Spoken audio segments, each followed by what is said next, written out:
Peace and blessings, family. Welcome back for another Sunday, another financial literacy blueprint call. I've lost count on which, even number we're on now.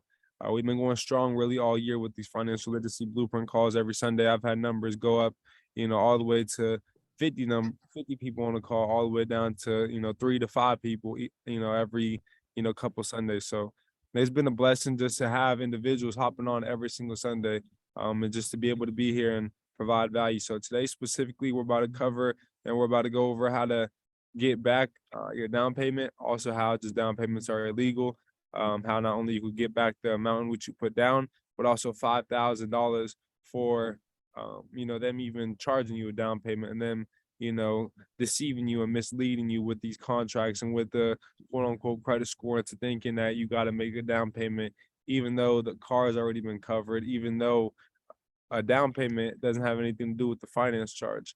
And we're gonna get into that. I'm gonna break that down a lot more. So bear with me. And if you guys got questions, go ahead and just ask them in the chat box. Or go ahead and wait till the end so that I can go ahead and just ask your guys' question accordingly. And then I could always go back to any information.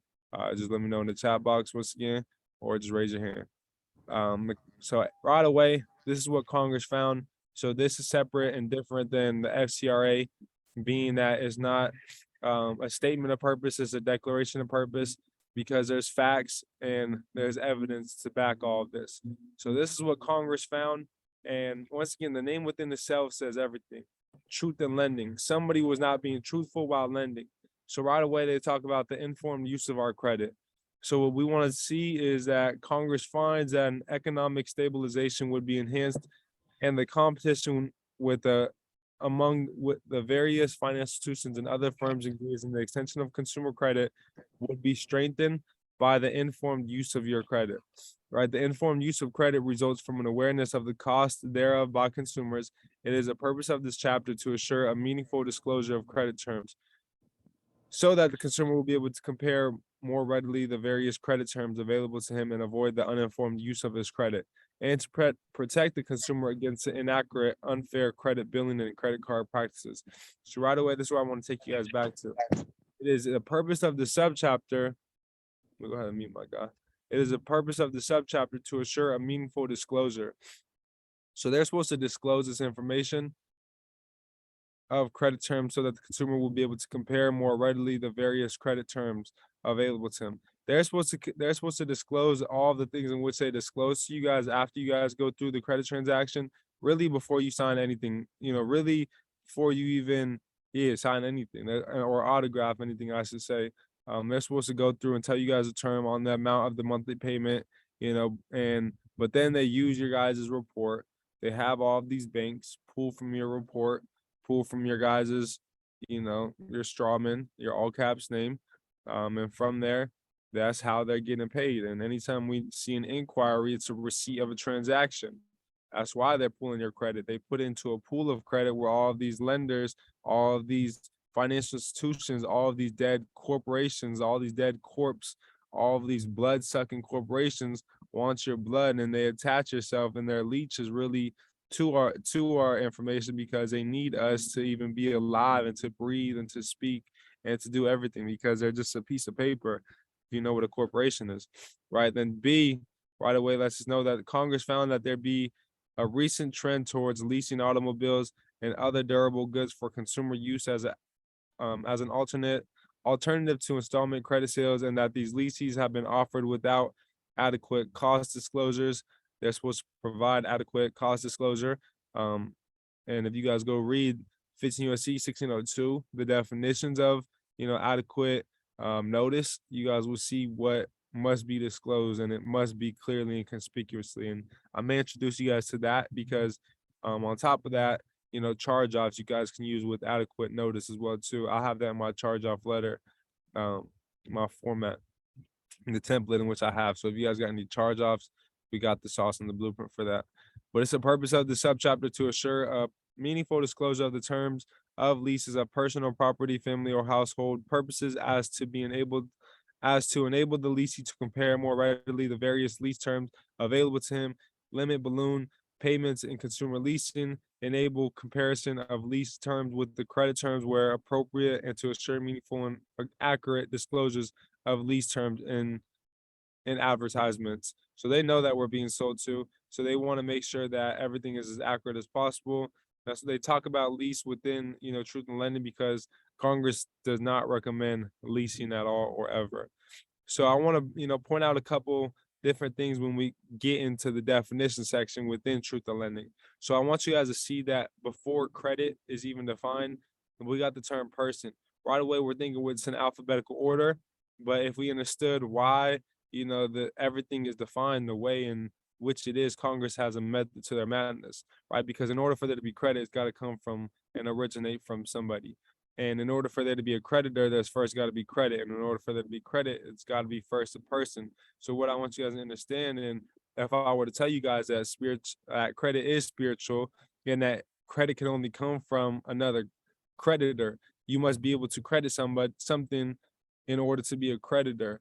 And the only way that you can credit something is to be living, is to be breathing, is to be natural, is to none of these corporations can breathe, can speak, can talk, can't do anything for themselves. That's why 1692B states that what must be stated through any communication with you, and what they can do and what they can't do when they communicate with you, because they're a corporation, they can't really speak for themselves, right? So right away, though, once again, credit's got to come from a creditor. So to tap back into the spirituality side of everything, our parents in every transaction in which we act in since the day that we were born is commerce.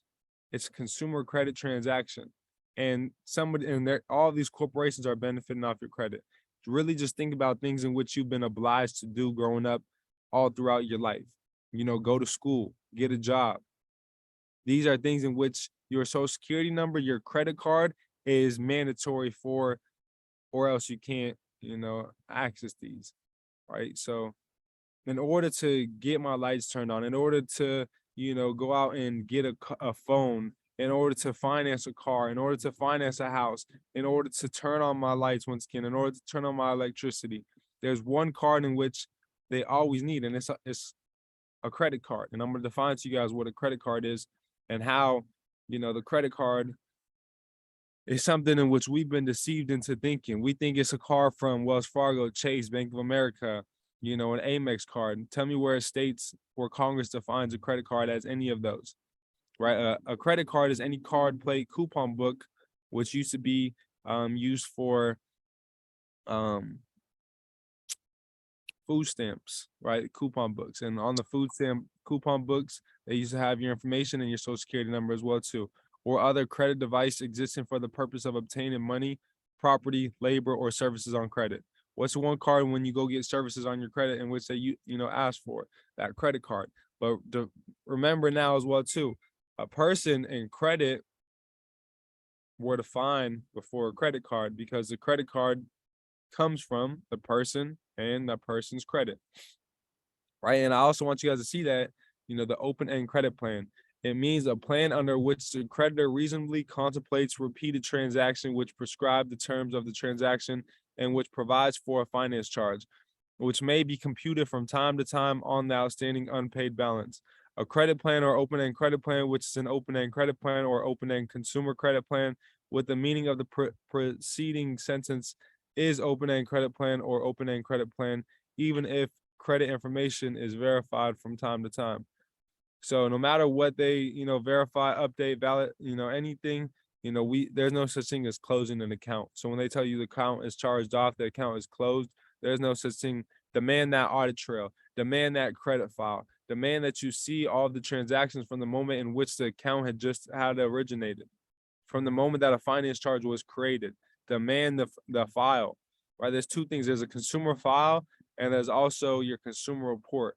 They're two completely things. You guys want to demand both. Demand that file and demand that report. So I want to go over one more thing as well too, within here specifically. 1602's got all the sauce for definitions. So like I told you guys, adequate notice. So can be used for charge-offs as well too. It means a printed notice to a cardholder which sets forth the pertinent facts clearly and conspicuously, so that the person against whom is to operate could reasonably be expected to have notice and is understood its meaning. How many of you guys were notified about anything being furnished on your consumer report clearly and conspicuously?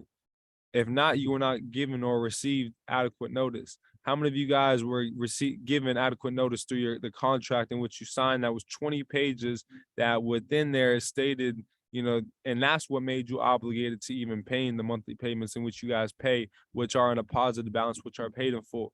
Logically think, when do I owe, or when has anybody ever owed something that's been in a positive, that's been in a positive, that doesn't have a negative in front of it? It doesn't make sense because there's no such thing. So, they've never given us proper adequate notice. Such notice must be given to a cardholder, whom's a cardholder, we're a cardholder, by printing the notice on any credit card or on each periodic statement of account issued to the cardholder, or by any other reasonably assuring the receipt thereof by the cardholder. So now I want to take you guys here to 1605, and I'm going to show you guys the definition of a finance charge. 1604. This one's real good as well too. Let me see if I want to cover this one at all.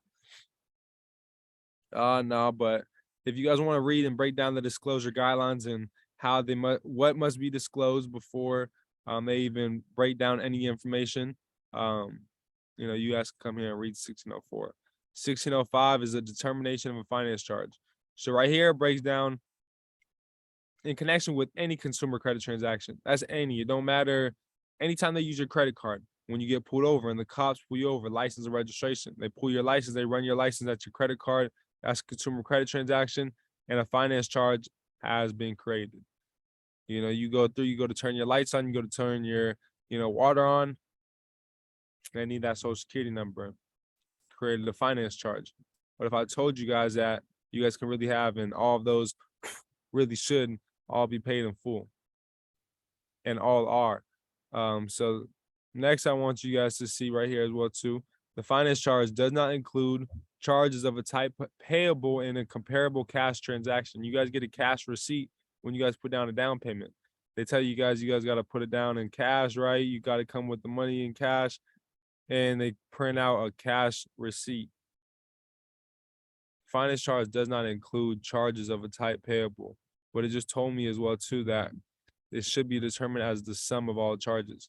To be the sum is to be the total amount. Can't make that more simple. That's all. There's nothing more, there's nothing less.